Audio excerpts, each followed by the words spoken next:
अस्सलाम वालेकुम, नमस्ते, सत श्री अकाल। वीडियो देखने वाले सबके लिए दुआ है कि आप जहां भी रहें खुश रहें, शाद रहें, आबाद रहें और हमारे चैनल पे अपना प्यार दिखाते रहें। बहुत ही एक ज़बरदस्त वीडियो आपके लिए लेके आए हैं जो न्यूजीलैंड और इन पूरे एरिया में मोदी जी जो जा रहे हैं तो बड़ी ही इज्जत रिस्पेक्ट दी जा रही है। तो उसी हवाले से भाई साहब बात कर रहे हैं। देखते हैं इस वीडियो को। इस वीडियो के ऊपर हमारा ओपिनियन अगर आप जानना चाहें तो वीडियो के लास्ट तक बने रहिए। मेरा नाम है नदीम इकबाल जंजुआ, मेरे साथ हैं Mohammad Sameer Khokhar. So guys let's start. New Zealand एक ऐसा देश जो अमेरिका और ब्रिटेन के राष्ट्राध्यक्षों के लिए भी अपना कूटनीतिक प्रोटोकॉल नहीं तोड़ता है। तो फिर ऐसा क्या हुआ है कि वहां के प्रधानमंत्री क्रिस्टोफर लक्सन रात के अंधेरे में कड़ाके की ठंड के बीच में खुद टारमैक के ऊपर जाकर के भारत के प्रधानमंत्री नरेंद्र मोदी को गले लगाने के लिए पहुंच गए। क्या ये सिर्फ एक कूटनीतिक शिष्टाचार था या इसके पीछे न्यूजीलैंड की कोई ऐसी डरावनी मजबूरी जिसने उन्हें भारत के सामने घुटने टेकने पर मजबूर कर दिया है?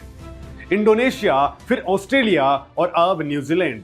ड्रैगन के गले में मोदी का ये कैसा फंदा है जो लगातार कसता जा रहा है? क्या ये सिर्फ एक विदेश यात्रा है या दक्षिण चीन सागर के अंदर चाइना की नेवी को हमेशा के लिए लॉक करने का वो मास्टर प्लान जिसका आज तक किसी ने बंदोबस्त नहीं किया था? और सबसे बड़ा सवाल, पहले ही दिन न्यूजीलैंड ने भारत के 57% उत्पादों पर टैक्स जीरो क्यों कर दिया है? आखिर एक विकसित देश भारत के आगे अपनी इकोनॉमी के दरवाजे इस तरह से क्यों खोल रहा है? क्या डेयरी और व्यापार के इस समझौते की आड़ में कोई ऐसी सीक्रेट डील हो रही है जिसने चाइना और पाकिस्तान की नींदों को हमेशा के लिए उड़ा करके रख दिया है? दोस्तों, जुलाई का ये सप्ताह भारतीय कूटनीति और एक्ट ईस्ट पॉलिसी के इतिहास का वो स्वर्णिम पन्ना है जिसे पूरी दुनिया बड़े ध्यान से पढ़ रही है। दोस्तों, पूरे 40 साल, जी हां 40 साल बाद कोई भारतीय प्रधानमंत्री न्यूजीलैंड की धरती पर उतरा है। आखिर बार 1986 के अंदर ऐसा हुआ था, लेकिन दोस्तों इस बार 10 जुलाई की रात को जब प्रधानमंत्री मोदी का विशेष विमान India one Auckland international airport के टारमैक के ऊपर उतरा तो वो सिर्फ एक राष्ट्राध्यक्ष की एंट्री नहीं थी, ये दुनिया के लिए एक बहुत साफ मैसेज था कि ग्लोबल पावर की कुर्सी पर अब कौन बैठ रहा है। आमतौर पर जब कोई विदेशी नेता न्यूजीलैंड जाता है तो उनके सख्त प्रोटोकॉल के तहत वहां का कोई वरिष्ठ मंत्री या गवर्नर जनरल एयरपोर्ट पर औपचारिकताएं पूरी करता है, लेकिन रात के अंधेरे में प्रधानमंत्री क्रिस्टोफर लक्सन और उनके वरिष्ठ मंत्री मार्क मिशेल का खुद वहां मौजूद होना और रेड कारपेट पर मोदी का ये गले लगाना ये कोई आम बात नहीं है। दोस्तों, ये पर्सनल डिप्लोमेसी का वो लेवल है जहां न्यूजीलैंड भारत को अपनी सबसे बड़ी जरूरत मान चुका है। लक्सन जानते हैं कि मोदी के साथ में इस व्यक्तिगत केमिस्ट्री से ना सिर्फ द्विपक्षीय रिश्ते मजबूत होंगे बल्कि इसका सीधा फायदा उन्हें अपने देश की राजनीति के अंदर भी मिलेगा। लेकिन दोस्तों, असली खेल यहीं से शुरू होता है। आप जरा इस दौरे के अंदरूनी ढांचे को ध्यान से देख लीजिए। मोदी जब भी किसी विदेशी दौरे पर जाते हैं तो उनके साथ में विदेश मंत्री एस जयशंकर का होना तय सा माना जाता है। वो भारत की सॉफ्ट पावर और डिप्लोमेसी का सबसे बड़ा चेहरा है। लेकिन न्यूजीलैंड के इस इतने बड़े और ऐतिहासिक दौरे से जयशंकर अचानक से गायब क्यों हैं? उनकी जगह इस बार पूरा मोर्चा अकेले भारत के नेशनल सिक्योरिटी एडवाइजर यानी कि अजीत डोभाल ने क्यों संभाल लिया है?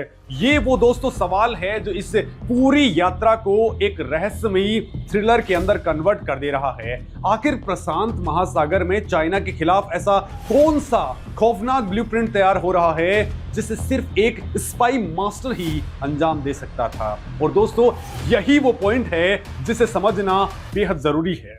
न्यूजीलैंड सिर्फ एक छोटा सा खूबसूरत देश नहीं है, वो फाइव आइज अलायंस का एक अहम किरदार है। फाइव आइज यानी कि अमेरिका, ब्रिटेन, कनाडा, ऑस्ट्रेलिया और न्यूजीलैंड का वो दुनिया का सबसे ताकतवर और खुफिया इंटेलिजेंस नेटवर्क जिसकी नजर से इस दुनिया में कुछ भी नहीं छिपता है। अब दोस्तों जरा याद कीजिए कनाडा को। दोस्तों, कनाडा भी इसी फाइव आइज का हिस्सा है जिसके साथ में कुछ वक्त पहले भारत की एक बहुत ही आक्रामक और कूटनीतिक जंग चल रही थी। और दोस्तों अब उसी वक्त भारत उसी फाइव आइज के दो दूसरे मेंबर्स, एक ऑस्ट्रेलिया और दूसरे न्यूजीलैंड के साथ में अंदर खाने सबसे बड़ी रणनीतिक डील कर रहा है। क्या अजीत डोभाल न्यूजीलैंड की धरती से कनाडा और खालिस्तानी आतंकियों का कोई फाइनल एनकाउंटर प्लान कर रहे हैं? दोस्तों डोभाल का वहां होना सिर्फ ट्रेड नहीं बल्कि इस खुफिया नेटवर्क के साथ में उस बैक चैनल वार्ता का हिस्सा है जहां भारत विरोधी ताकतों और चरमपंथियों के ऊपर नकेल कसने की एक अचूक रणनीति बनाई जा रही है। अब दोस्तों सवाल यह है कि ऐसा अचानक क्यों हुआ है? न्यूजीलैंड को भारत की इतनी ज्यादा सख्त जरूरत क्यों आन पड़ गई है कि उसने अपने सारे दरवाजे खोल दिए हैं? तो दोस्तों इसका जवाब आपको आगे हैरान करने वाला है। दोस्तों दशकों से न्यूजीलैंड अपनी इकोनॉमी, खास करके अपने डेयरी उत्पाद, लकड़ी, मीट और वाइन के एक्सपोर्ट के लिए पूरी तरह से सिर्फ और सिर्फ चाइना के ऊपर डिपेंडेंट हुआ करता था। लेकिन पिछले कुछ सालों के अंदर चाइना के आक्रामक रवैये, ताइवान को लेकर के बढ़ते तनाव और बदलती ग्लोबल जियोपॉलिटिकल सिनेरियो ने न्यूजीलैंड को अंदर तक डरा दिया है। उन्हें समझ में आ गया है कि चाइना के भरोसे अपनी अर्थव्यवस्था छोड़ना एक बहुत बड़ा जियोपॉलिटिकल ट्रैप है।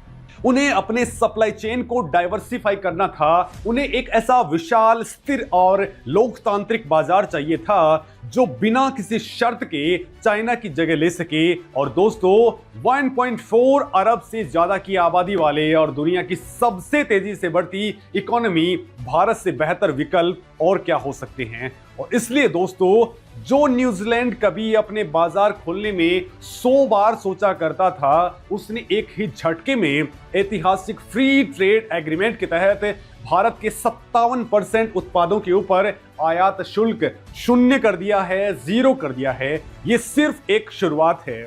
आने वाले टाइम के अंदर न्यूजीलैंड से भारत आने वाले 95% उत्पादों पर से टैरिफ पूरी तरह से हटा लिया जाएगा।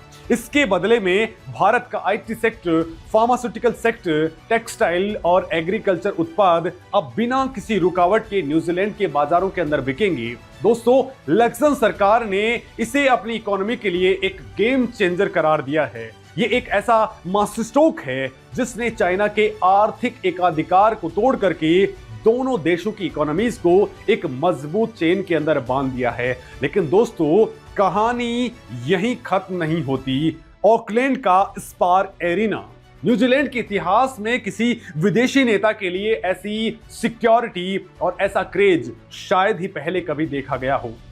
12,000 से ज्यादा लोगों की भीड़ अंदर मौजूद है और बाहर हजारों लोग इंतजार कर रहे हैं।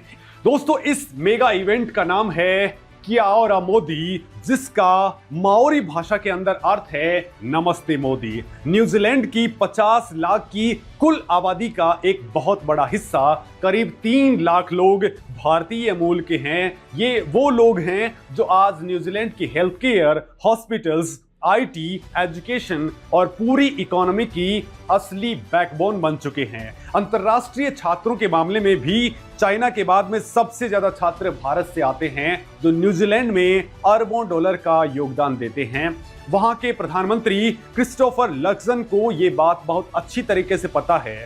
दोस्तों लक्सन का स्पार्क एरिना के अंदर मोदी के साथ में मंच साझा करना कोई इत्तेफाक नहीं है। लक्सन जानते हैं कि इन 3 लाख भारतीयों की ताकत का रिमोट कंट्रोल अब सीधे मोदी के हाथ में है। मोदी के साथ में मंच पर खड़ा होना उनके लिए घरेलू राजनीति और अंतर्राष्ट्रीय कूटनीति दोनों मोर्चों पर एक बहुत बड़ा मास्टर स्ट्रोक है। दोस्तों इस दौरे को आप सिर्फ एक देश के चश्मे से नहीं देख सकते हैं। न्यूजीलैंड पहुंचने से ठीक पहले प्रधानमंत्री मोदी ने ऑस्ट्रेलिया में जो कूटनीतिक नींव रखी है, उसका सीधा असर ऑकलैंड की इन सीक्रेट और ओपन मीटिंग्स पर जरूर पड़ रहा है। ऑस्ट्रेलिया के मेलबर्न में मोदी ने प्रधानमंत्री एंथनी एल्बनीज के साथ में 2009 के पुराने रक्षा समझौते को खत्म करके एक नया बेहद आक्रामक defence and security cooperation declaration sign किया है। इतना ही नहीं दोस्तों, भारत के शांतिपूर्ण परमाणु कार्यक्रम के लिए ऑस्ट्रेलियाई यूरेनियम के निर्यात का रास्ता भी पूरी तरीके से साफ हो गया है। वहीं दोस्तों इंडोनेशिया से लेकर के ऑस्ट्रेलिया और अब न्यूजीलैंड तक एक पूरी मिलिट्री और इकोनॉमिक आर्क तैयार हो गई है। भारत को प्रशांत महासागर में अपने ट्रेड रूट सुरक्षित रखने हैं और समुद्री सुरक्षा को मजबूत करते हुए चाइना की नेवी को उसी के आंगन के अंदर काउंटर करना है। भारत आज सिर्फ अपने पड़ोस तक सीमित नहीं है, बल्कि वो इंडो पैसिफिक का निर्विवाद नेता बनने की ओर तेजी से आगे बढ़ चुका है। भारत के लिए भी न्यूजीलैंड कोई छोटा मोहरा नहीं है, बल्कि एक बहुत बड़ा ट्रम्प कार्ड है। क्लीन एनर्जी से लेकर के एग्रीटेक तक न्यूजीलैंड की विशेषज्ञता दुनिया के अंदर सर्वश्रेष्ठ मानी जाती है। भारत को अपने नेट जीरो उत्सर्जन के टारगेट को अचीव करने के लिए न्यूजीलैंड की टेक्नोलॉजी चाहिए।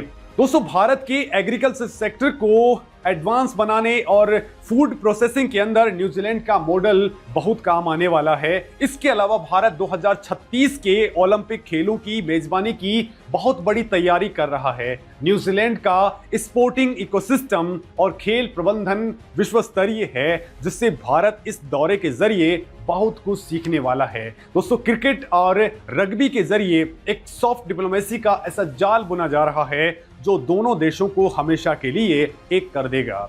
अब दोस्तों आप सोचिए और बताइए आपकी राय इस मामले में क्या है और आप क्या सोचते हैं कि मोदी ने पहले इंडोनेशिया में एक बहुत बड़ा गेम सेट किया, चाइना के पूरे रास्ते बंद कर दिए, उसके बाद में मोदी ऑस्ट्रेलिया पहुंचे और एनर्जी का वहां से एक रास्ता खोल दिया और अब न्यूजीलैंड यानी कि उस सदर्न पोस्ट पर पहुंच चुके हैं जहां से चाइना की सांसें बंद करने और उसकी गर्दन दबोचने का फाइनल हथियार अपने हाथ में लेने वाले हैं। आप क्या कुछ सोचते हैं कमेंट के जरिए जरूर बताएं। नमस्कार दोस्तों।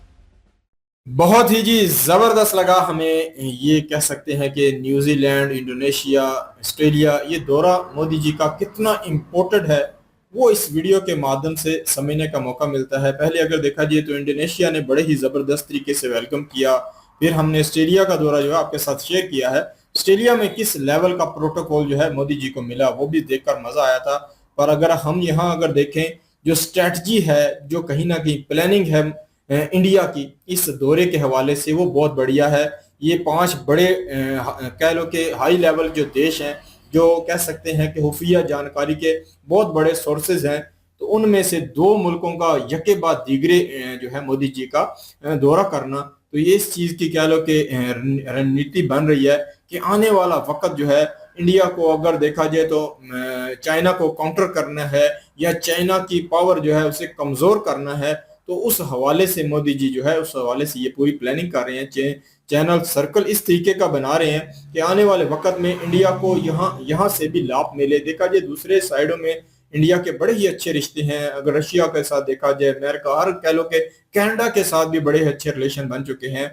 तो अभी ये दूसरा कह लो कि एक एरिया है ऑस्ट्रेलिया, देखा जाए न्यूजीलैंड, तो ये कहीं ना कहीं अगर देखा जाए तो काफी मजबूत कंट्री है। इनकी कह लो कि काफी कह लो कि एक मजबूत ग्रिप है जियो पॉलिटिक्स के हवाले से।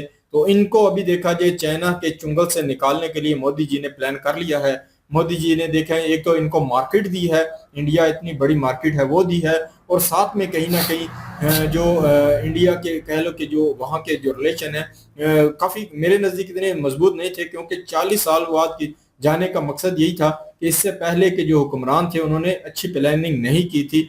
अब यह है मोदी जी जो पूरी दुनिया में रहकर जितने भी मामला है सेटिंग करते जा रहे थे। तो अभी अगर देखा जाए तो अभी न्यूजीलैंड का भी कह सकते हैं कि दौरा करना और वहां के हालात को भी अपने कंट्रोल, अपने वश में करना, तो इस हवाले से मोदी जी ने प्लानिंग कर ली है। और साथ में मेन बात ये आती है जी कि रेड कारपेट के साथ जो है रात के वक्त जो है वहां के पीएम जो है वो जी मोदी जी का इस्तकबाल कर रहे हैं। तो ये भी छोटी सी बात नहीं है। वैसे अगर देखा जाए वहां का जो मौसम था, टेम्परेचर हाई था, तो फिर भी देखा जाए तो वो जो मोदी जी का इंतजार करना, तो ये इस बात की दलील है कि न्यूजीलैंड भी जो है दोनों हाथों से जो है इंडिया को वेलकम करने के लिए, इंडिया के साथ अच्छे रिलेशन बनाने के लिए वो भी तैयार है। और इस वक्त जो है अगर देखा जाए तो हम बारहा हमने देखा है कि एस जयशंकर सर जो है ऐसी मीटिंगों के लिए, ऐसे कार्यों के लिए वो अपना योगदान देते हैं। पर इस बार जो है अलग स्थिति है। इस बार जो है हमें देखने के लिए मिल रहा है कि डोवल सर जो है वो मोदी जी के साथ हैं। असल कैनेडा वाले जो कह लो कि इशू है ना, जिसमें अगर देखा जाए खालिस्तानियों का, तो हो सकता है तो उस हवाले से भी जो है इस दौरे के हवाले से वहां से भी कोई लाभ लेना चाहते हो, या कह सकते हैं कि खालिस्तानियों को भी कहीं ना कहीं उनका भी कला कमा करने के लिए मोदी जी ने यहाँ प्लानिंग जो है करनी हो। और इसके साथ अगर देखा जाए तो ये देखने के लिए मिलता है कि इंडिया कहीं ना कहीं दुनिया में अपनी जो ग्रिप है वो काफी मजबूत करते जा रहा है, और चाइना के रास्ते जो है दिन ब दिन क्लोज होते जा रहे हैं। चाइना की जो रिलेशन थी दूसरे कंट्रियों के साथ, उसने अपने ही बुरे कर्मों की वजह से जो है वो वीक पॉइंट छोड़े हैं। तो उन्हीं वीक पॉइंट को जो है मोदी जी हो या इंडिया कहीं ना कहीं वो सारे जो वीक पॉइंट है उनको अपने कवर में लाना या अपने वश में करना जो है वो हमें देखने के लिए मिल रहा है कि वो शुरू हो चुका है। तो बहुत अच्छा लगा इंडिया जिस तरीके से तरक्की कर रहा है, जिस तरीके से दुनिया की जो पॉलिटिक्स में अपना रोल अदा कर रहा है। तो मैं ये समझता हूँ कि यहाँ न्यूजीलैंड से इंडिया को बहुत मात्रा में ये कह सकते हैं कि फायदा हासिल तो हो सकता है। मैंने पिछले दिनों एक रिपोर्ट देखी थी कि जो न्यूजीलैंड है वो कह लो कि दूध घी के जो जितनी भी चीजें हैं वो बड़ी मात्रा में बनाता है, तो उन्हें अच्छी तो मार्केट चाहिए अपनी चीजों को सेल करने के लिए। तो इंडिया एक ऐसा कंट्री है जो काफी ज्यादा कह लो कि अच्छा मतलब कंट्री है, पैसा कमाता है, तो यहाँ के लोग ये अच्छी चीजें यूज करना चाहेंगे। तो ये तो न्यूजीलैंड के लिए भी फायदा है और इंडिया के लिए भी फायदा है। और साथ में कह सकते हैं कि समुद्री रास्तों को और मजबूत करने के लिए, यहाँ चाइना को और कमजोर करने के लिए ये भी एक प्लानिंग हो सकती है। बाकी मैं ये समझता हूँ कि इंडिया को इसी तरीके से अपना रोल अदा करना चाहिए और सारी दुनिया पे अपनी ग्रिप जो है मजबूत करनी चाहिए, क्योंकि इंडिया एक कह लो कि ऐसा कंट्री है जो किसी के नुकसान में आगे नहीं आता, फायदे में ही आगे आता है। तो ऐसे कंट्री को आगे जरूर बढ़ना चाहिए। बिल्कुल जी। इंडिया एक बहुत ही जबरदस्त हिकमत अमली लेकर चल रहा है। और इंडिया की अगर बात करें, इंडिया की जिस तरह से अपने देश को दूसरे कंट्रियों में शो करने की जो काबिलियत मौजूद है वो बहुत कम कंट्रियों में होती है, क्योंकि इंडिया की पूरी कोशिश होती है कि सिर्फ अपनी मफाद परस्ती नहीं देखता, अगले बंदे का भी फायदा देखता है। न्यूजीलैंड ने चाइना से पीछे कदम क्यों लिया है? क्योंकि चाइना सिर्फ और सिर्फ अपनी मफाद परस्ती देखता है, अगला बेशक बाढ़ में जाए, उसे इस चीज से कोई फर्क ही नहीं है। तो उन्होंने बहुत अच्छा ये स्टेप लिया है कि सारी जिंदगी जो है चाइना की कह लें कि उसके ऊपर निर्भर रहना ये ठीक नहीं है, क्योंकि ताइवान को लेकर जिस तरह से स्थिति बिगड़ती जा रही है, न्यूजीलैंड को अपना ट्रैक चेंज करना ही था और उसे मौका चाहिए था। उसे मौका मिला और उसने इस मौके का भरपूर फायदा उठाया। और यार, किसी भी कंट्री के जो प्राइम मिनिस्टर होते हैं ना, उनकी वैल्यू उसी टाइम नजर आ जाती है उस कंट्री की जब स्वागत के लिए लोग आते हैं। अगर तो जूनियर लोग आए तो समझे कि कोई इतना हाई क्वालिटेड लीडर वो उसको नहीं मानते। अगर प्राइम मिनिस्टर खुद आ जाए और रेड कारपेट जो है बिछाया जा रहा है और उनके कह लें कि जो खुसूसी बंदा होता है उनके साथ वो भी मौजूद है, वो भी मिनिस्टर ही है, तो वो भी मौजूद हैं और सीनियर लीडरशिप यहाँ पे आई है, रेड कारपेट बिछा हुआ है। नरेंद्र मोदी जो हैं उनका बड़ा भव्य किस्म का स्वागत किया गया और उनको आगे और खुद उनके पीछे चल रहे हैं। ये पता चलता है कि इंडिया की वैल्यू क्या है न्यूजीलैंड के सामने। और दूसरी चीज ये है कि 3 लाख से ज्यादा इंडियन लोग न्यूजीलैंड में मौजूद हैं और ज्यादातर जो लोग हैं वो आईटी के शोबे में है। ठीक है, उनकी इकोनॉमी की एक बैकबोन माना जाता है उन इंडियंस को। इंडियंस की कोशिश होती है कि अपने करैक्टर को खराब नहीं करते, विदेशों में ना कोई ऐसी गंदी हरकत नहीं करते जिसकी वजह से देश का नाम खराब होता है। होते भी होंगे कोई इक्का दुक्का, लेकिन ज्यादातर नहीं है। ज्यादातर इंडियन जो है वो अपने करैक्टर को अपने देश के साथ मिला के रखते हैं कि भाई अगर हम कुछ ऐसा वैसा करेंगे तो बात सीधी इंडिया के ऊपर आएगी कि ये इंडियन है। अपनी आइडेंटिटी को बड़ा अच्छा रखा हुआ है। देखें दूसरे कंट्री जो हैं वो कितना एतमाद करते हैं। ज्यादातर आईटी की जितनी बड़ी बड़ी कंपनीज हैं उनमें सीईओ आपको इंडियन ही मिलेंगे। एक तो पढ़े लिखे लोग होते हैं, प्रोफेशनल लोग होते हैं, मेहनती होते हैं, डंडी है ना वो नहीं मारते। पाकिस्तानी जो है ना वो डंडी मारने से बाज नहीं आते, इसलिए इनके ऊपर एतमाद। पढ़े लिखे भी जिस कदर होते हैं वो आप लोगों को पता ही है। तो पढ़ाई लिखाई का हमारा जो लेवल है वो आप लोगों के सामने ही है। बाकी ये है जी कि बहुत अच्छा लगा इस वीडियो के माध्यम से जो नई जानकारी मिली है कि इंडिया और न्यूजीलैंड के ताल्लुकात और क्लोज होते जा रहे हैं और आने वाले टाइम में इंडिया और न्यूजीलैंड मिलकर मुतबादल प्लान ऐसा करेंगे जिससे चाइना से जो खतरे लाहक हैं उन खतरात से बचा जा सकेगा। बिल्कुल जी, बहुत अच्छा लगा इंडिया का जिस तरीके का वेलकम यहाँ हुआ है वो मेरे लिए बेस्ट था। मोदी जी को इतनी रिस्पेक्ट दी गई, मोदी जी को आगे चलने का लिए कहा गया और मोदी जी के पीछे चले, तो ये समझ हमें आता है कि न्यूजीलैंड इतना ताकतवर कंट्री भी जो है इंडिया को इतनी प्रेफर इतना करता है कि वो मोदी जी की इतनी रिस्पेक्ट करते हैं कि उनको आगे रखते हैं, मतलब बड़े भाई की तरह। तो इंडिया जो है कहीं ना कहीं कह सकते हैं अपना हर तरह जो है एक इम्पैक्ट जो है वह बड़े अच्छे तरीके से डाल रहा है। तो मैं ये समझता हूँ कि इंडिया को आगे बढ़ना चाहिए, इसी तरीके से अपनी ग्रिप जो है जियो पॉलिटिक्स में और मजबूत करनी चाहिए। इससे कहीं ना कहीं वैसे भी इंडिया कहीं ना कहीं जबरदस्त तरीके चल रहा है। बाकी जो है बता रहे हैं कि ओलंपिक्स के हवाले से जो है सन 2000 जो है 36 तक जो है इंडिया वो भी करना चाहता है। तो इसका जो है लाभ ये इसी माध्यम से इन कंट्रियों के साथ अगर रिलेशन अच्छे होंगे तो और भी ज्यादा इंडिया को लाभ हासिल होगा। बिल्कुल जी, ये थी आज की वीडियो। इस वीडियो के माध्यम से आप लोगों का क्या कहना है, आप लोग कमेंट सेक्शन में अपनी राय जरूर दीजिएगा। दुआओं में याद रखिएगा। मिलते हैं नेक्स्ट वीडियो में, तब तक के लिए अल्लाह अल्लाह हाफिज़। हाफिज़।